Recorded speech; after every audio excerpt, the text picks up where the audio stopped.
I talked a bit in the past about how the Democrats are going to get ripped to shreds by the media. See, the media talks about Trump a whole lot, and they do it because Trump is interesting, right? Well, so is the 2020 Democratic primary race.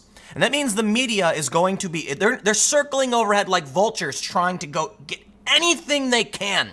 They're scraping the bottom of the barrel so hard that wood chips are popping out. Here's the thing, though. It's not just going to be media. It's going to be the woke left in media.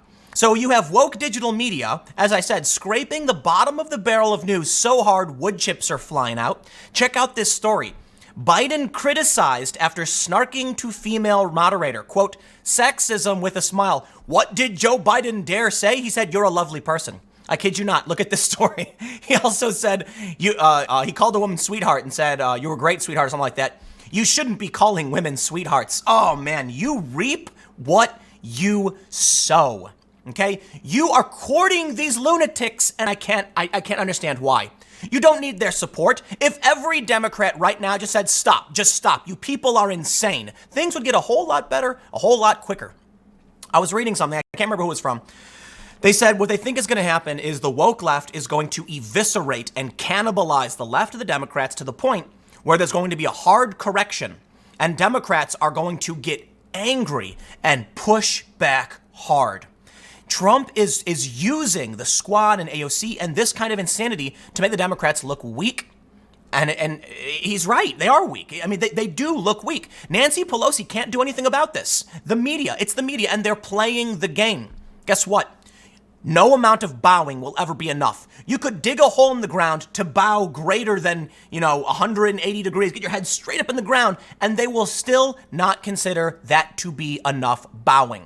They will tell you no matter what you do, it isn't enough. And so long as the Democrats keep playing this game, well, you deserve it. Biden should come out and say, shut up and go home, and I don't care. But they're all terrified. Ooh, the woke Twitter outrage crew. What do we do if someone insults us? Well, they're insulting you anyway, dude. They're tearing you down. Stand up to these lunatics. And you know what? The same goes for everybody else. Everyone. I don't care if you're conservative, liberal, moderate, progressive, whatever. If you're sick of this insanity, start saying something. Give them the middle finger and tell them they're not welcome.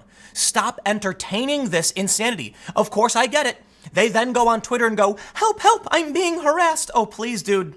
These people are insane. Joe Biden smiled at somebody, so they're saying he's a sexist, and this proves it. What kind of insane world do we live in? You know what? This is why people like Trump. Trump has no problem telling these people to go screw themselves. And you know what? People find it refreshing. But if Joe Biden is too weak, you think Biden can go up against Trump if this is what he's dealing with and he can't answer it? I'm sorry. If Biden smiles at a woman and gets smeared in the media because of it, and all these woke Twitterati start slamming him, calling it sexism with a smile because he just smiled during a conversation. Are you insane? You think he's going to be able to stand next to Donald Trump when Donald Trump calls him Sleepy Joe, low energy, can't talk, and Joe's going to be like, oh, well, listen here, and then his dentures are going to slip? Dude, this is nuts. Joe Biden, not strong enough. But you know what? Do you think Elizabeth Warren's going to be able to do it? Let's just point this out once in, it's been pointed out, okay? But let me say this. We'll read the story. I'm sorry, we're ranting. If you can't stand up to these people and tell them to shut their mouths, how will you debate Donald Trump? He is a master troll. He is a media manipulator, and he mopped the floor with the Republican primary. What was it, like 17 candidates? And Trump just swept them all up, mocked and belittled, gave them all little names. You think any one of these Democrats will stand up against him? No, please, especially not Biden. And especially not anybody who isn't going to push back on these weirdos who are like, how dare Joe Biden smile? It's insanity, okay? It's pure insanity. And I'll tell you this. I'm doing expansion work. We've got a bunch of big news coming up. You may notice I didn't actually make it down to El Paso like I wanted to. It's because there's big news in the works. You know what? As things grow, my administrative role has to grow with it, and things are getting complicated, but good things are happening. In this, I'm talking to a lot of regular people talking about business contracts and contractors and development and all this regular stuff outside of politics, just business stuff, accountants, all that stuff. And they all say the same thing. They say, so what kind of work you in? And I say, oh, I do journalism, politics, commentary. We're expanding and do a big media thing. It's really, really great. And they're like, oh yeah, man, the Democrats sure have gone nuts, haven't they? And I start laughing. I tell people, they ask me like, so what do you do on, YouTube or whatever? And I mention it's like political commentary.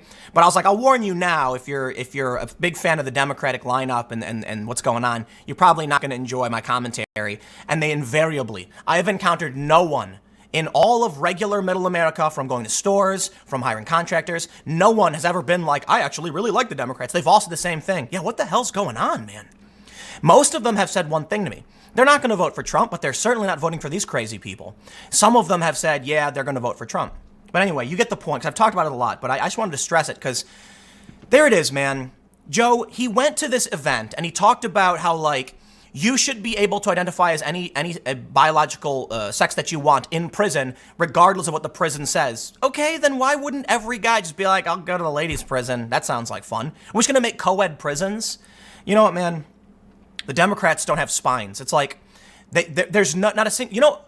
To Obama's credit, for all that I could criticize him for in foreign policy, war and stuff, the dude had a spine. He did. He had no problem furrowing his brow and yelling.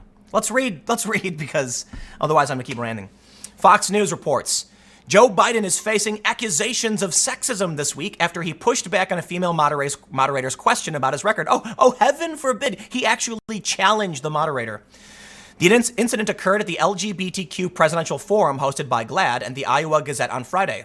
One of the Gazette's writers, Liz Lenz, is that a real name? That's like a superhero name, seemed to question Biden's progressive bona fides. And when she asked about his opposition to the Don't Ask, Don't Tell policy and a compliment he paid to President Mike Pence. You have also praised Pence as a decent guy, she said, drawing boos from the crowd. You're a lovely person, Biden shot back with a smile on his face. He was just being like, a little catty, like, that was just a little playful banter. That's normal. Lenz defended herself, saying that she was just asking questions that people want to know. According to some, like Time magazine editor Anand Giridharadas, Biden's response was related to the moderator's gender. Oh, there it is. Last week, Joe Biden gave us an occasion to talk about racism with a smile. Now he's doing sexism with a smile. Watch him grow angry at Liz L's solid question and then try to slap her down in the most patronizing way. You're a lovely person. Oh, that's so hilarious.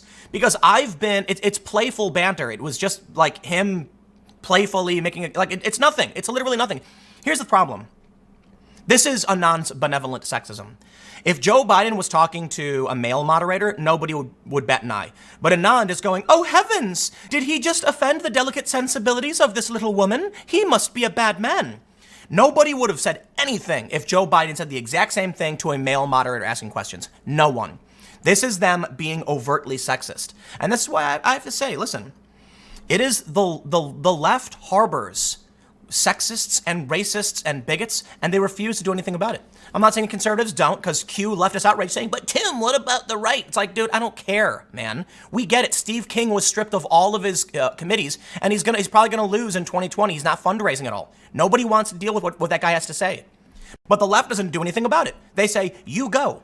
Well, I'll tell you what, if you won't stand up to it, then you reap what you sow. Now, here's the other thing about this. This is part of the dishonest tactic of getting rid of a political rival. Look at Brett Kavanaugh. Bill Maher, right? Bless his heart. We'll talk a little bit about this in the next segment. Bill Maher is like, why are we going after a guy for what he did when he was 17? Thank you, Bill Maher. It's like one of the last voices of reason. The left as a tribe is embracing fascistic tactics, smears, lies, deceit, etc. Not all of them, just enough in the media. Joe Biden, that was sexist. They want to create that narrative. So the narrative cycles that Joe Biden is a racist, sexist, so he loses, and they can force in someone who's far left or more progressive. They know moderates don't want far left, so they have to give moderates no choice. Biden's on track to win. Now, Elizabeth Warren just surpassed him. But this is the dirty political tactic they're using. I get it, cue leftist outrage, but Tim, Mitch McConnell held up, legislation and held up the Supreme Court. I get it, man. I get it. It's funny they act like just because the right has done things wrong, that grants them the right to lie, cheat, and steal. I'll tell you what I care about, okay? Because I have talked about, certain Republican politicians like Mitch McConnell, not a big fan of the guy, doing things like holding up legislation and holding up the Supreme Court nomination for, for Obama's appointee. I get it. But you know what really I focus on, because I've talked to people about this? I'm talking about policy positions. We get it. Politicians lie, cheat, and steal. I'm not interested. That doesn't mean you have a right to do it. I'm concerned about cultural issues and how it affects politics later on. Joe Biden, not a big fan, okay? But you are lying about him and you are lying about Kavanaugh. And I will come out and criticize both instances, whether it be against Kavanaugh or against Joe Biden. Does Trump lie? Of course he does. So did Obama. So did Bush. Do I have to say this a million times? We live in an insane reality. But you know what? These people have learned they can use this system to their advantage. So you know what, Joe Biden, it's your own fault, okay? To all the Democrats that are swimming in this mess, it's your own fault. You embrace this stuff, you refuse to stop it, well then you reap what you sow. People love Trump. For Trump's, all his misgivings, for all his shortcomings, they don't care. They like what Trump's policy positions are. I can't tell you how many Trump supporters I talk to who are like, yeah, we get Trump's kind of a bad character.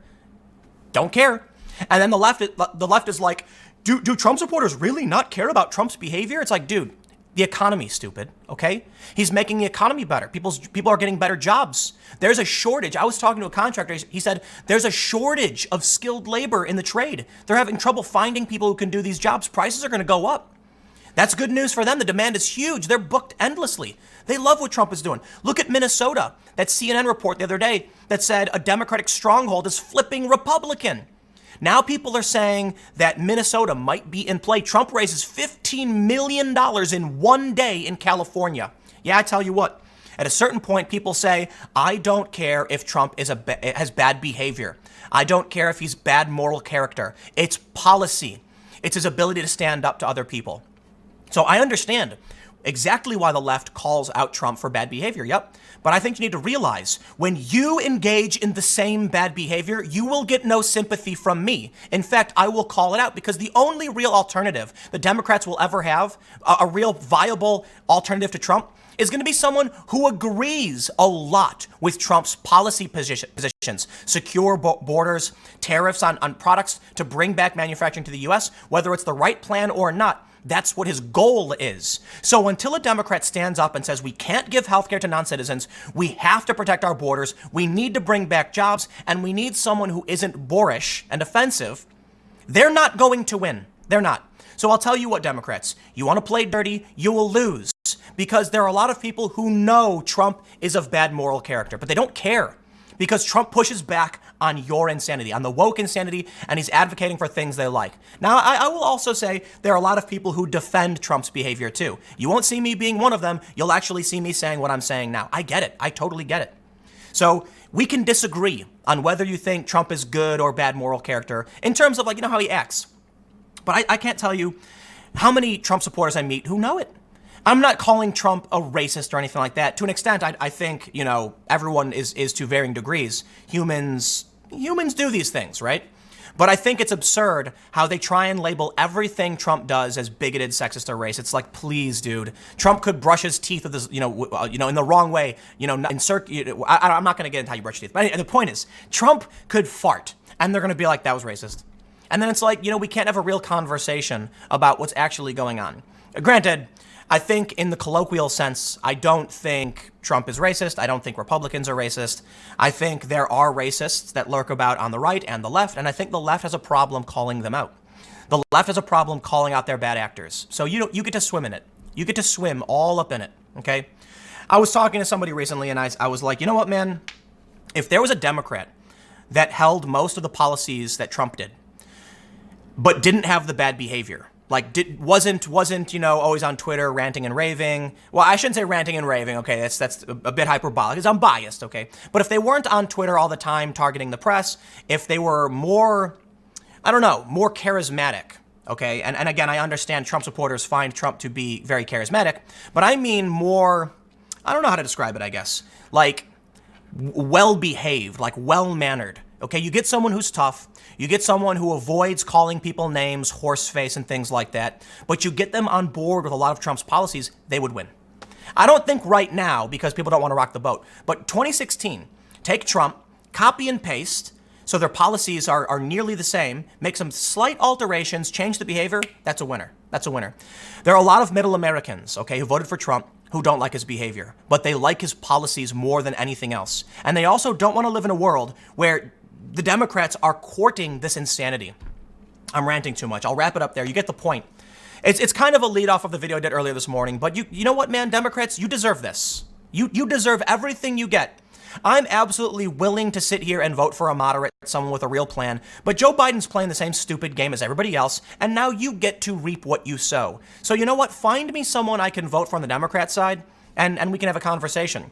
To clarify what I'm saying about Trump's policies, it's very simple. There are a lot of things that people don't agree with in terms of taxes and, pro-life and social issues and trans in the military. That I understand why people are upset.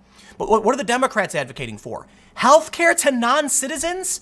Non-starter, okay? You are so far away from where Americans are. Their only choice is to vote for Donald Trump. So congratulations, you've played yourself.